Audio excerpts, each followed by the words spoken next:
बिस्मिल्लाहिर्रहमानिर्रहीम। अस्सलाम वालेकुम डियर फ्रेंड्स। आज का हमारा टॉपिक है बेलमेंट ऑफ प्लेजेस। टॉपिक को स्टार्ट करने से पहले एक रिक्वेस्ट है कि आप हमारे चैनल को सब्सक्राइब कर दें, इस वीडियो को लाइक करें और बेल आइकन को दबा दें ताकि हमारे न्यू लेटेस्ट वीडियोस आप तक पहुंच सकें। Bailment of pledges contract act के सेक्शन 172 से 181 तक हैं। हमारे पास सेक्शन 172 है pledge partner pawnee defined. The bailment of goods as a security for the payment of a debt or performance of promise is called pledge. The bailor in this case called the paner, the bailee is called the pani. आपने bailment पढ़ा होगा जो कि delivery of the goods है from one person to another person for particular purpose.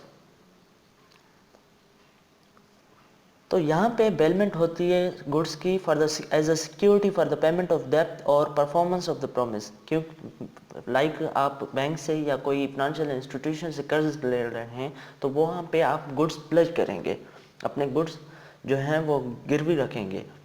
अब यहाँ पे सवाल पैदा होता है कि प्लेज और फिर मॉर्टगेज में क्या फ़र्क है। तो उसमें हमने पहले ही एक वीडियो अपलोड की हुई है, आई बटन पर आप दबा के आई बटन को दबा के आप वो वीडियो देख सकते हैं। ठीक है। अब जो इस केस में बेलर होगा वो उसे पानी कहेंगे, पानर कहेंगे, और जो बेली होगा उसे हम पानी कहेंगे। अब हमारे पास सेक्शन 173 है pawnee is right of retainer. इसमें कहता है the pawnee may retain the goods pledged not only for the payment of डेब्ट और performance of the promises but for the interest of debt and all necessary expenses incurred by him in respect of the possession or for the preservation of the goods pledged. अब पानर के goods सिर्फ इसलिए अपने पास नहीं रख सकता कि सिर्फ परफॉर्मेंस हो जाए प्रॉमिस का या डेप्ट की पेमेंट हो जाए, लेकिन इसलिए भी अपने पास रोक सकता है कि उसे वो इंटरेस्ट भी लेना है। कर्जे पर जो भी इंटरेस्ट है वो लेने का हकदार है, और अगर पानर नहीं देता तो पानी अपने गुड्स जो पानर के गुड्स हैं वो रख सकता है, रिटेन कर सकता है। ठीक है। And all necessary expenses incurred by him in respect of the possession और for the preservation of the goods pledged. ठीक है। तो आगे चलते हैं 174। इसमें कहता है the Pani shall not, in absence of the contract to that effect, retain the goods pledged for any debt or promise other than the debt or promise for which they are pledged, but such contract, in the absence of anything to the contrary, shall be presumed in regard to subsequent advances made by the Pani. पानी ने जिस भी डेप्ट या promise के लिए वो goods अपने पास रखी हैं वो उसी डेप्ट या उसी प्रॉमिस के लिए उसे रिटेन कर सकता है, उसके सिवा किसी और डेप्ट के लिए या प्रॉमिस के लिए उन गुड्स को रिटेन नहीं कर सकता। अगर पानी ने ऐसा किया तो वो समझा जाएगा कि shall be presumed in regard to the subsequent advances made by the पानी, मीन्स के वो एक एक्स्ट्रा गुड्स पड़े हुए हैं पानी के पास, किसके, पानर के। ठीक है। Pawnee is right as to extraordinary expenses incurred. Section 175 है, इसमें कहा गया है कि the pawnee is entitled to receive from the pawnor extraordinary expenses incurred by him for the preservation of the goods pledge.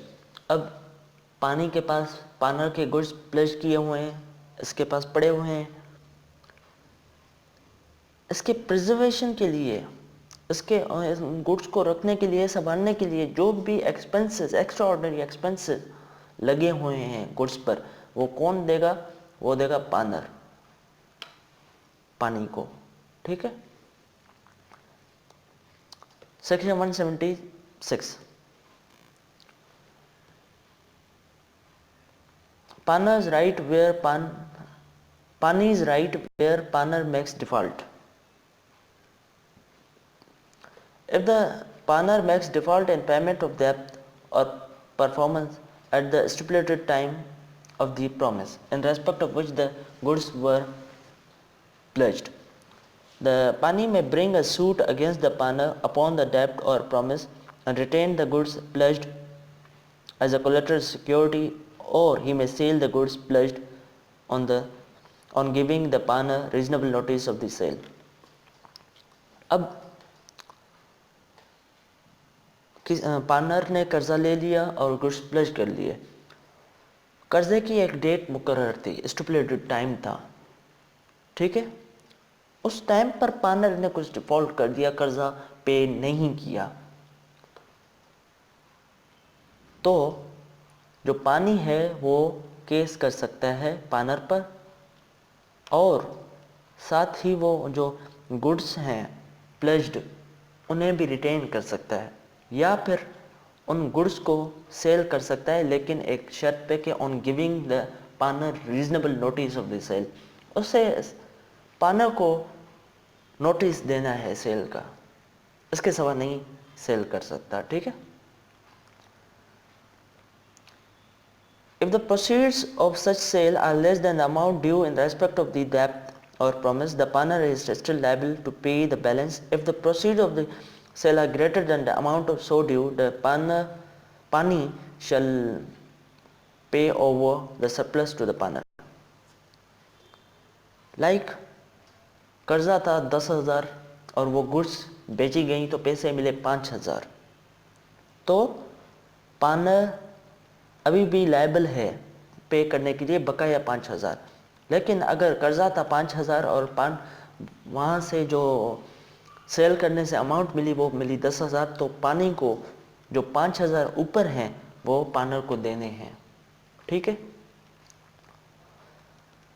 Section 177, if a time is stipulated for the payment of debt or performance of the promise for which the pledge is made, and the partner makes default in payment of debt or performance of the promise at the stipulated time, he may redeem the goods pledged at any subsequent time before the actual sale of them, but he must in that case pay in addition any expenses which have arisen from his debt. अब कोई stipulated time था payment के लिए और इसने default कर दिया, ये अब रिडीम कर सकता है, मीन्स वापस ले सकता है, वापस पैसे दे के ले सकता है, लेकिन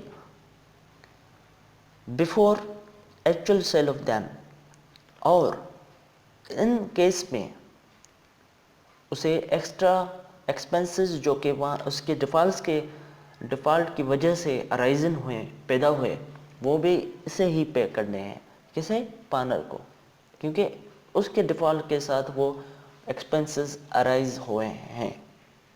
अब हमारे पास सेक्शन है 178, प्लेज बाय मर्केंटाइल एजेंट।